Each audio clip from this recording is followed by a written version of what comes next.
Tai čiagi yra tokia tiurkų kalba, kurią turkai kalbėjo XI amžiuje. Ir natūralu, kadangi tą pavardę girdėjo, žino, kur tas institutas, tai mes ir nuėjome pas tą profesorių ir Džilasūnas su tom visom knygom. Ir Džilasūnas sako, o turkai tuo metu buvo susidomėję kitom tiurkų tautom, ko anksčiau jie negalėjo daryti, ypač tomis, kurios gyveno buvusioje Sovietų Sąjungos teritorijoje.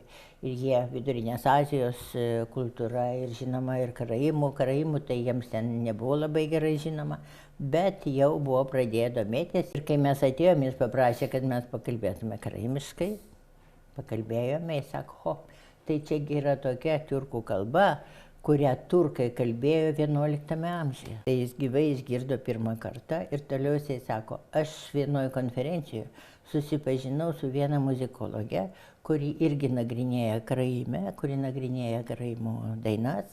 Ir jūs ją pažįstate.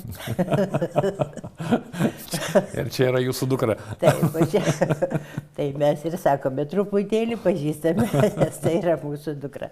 Taigi buvo tokie įdomus momentai su karaimų kalba.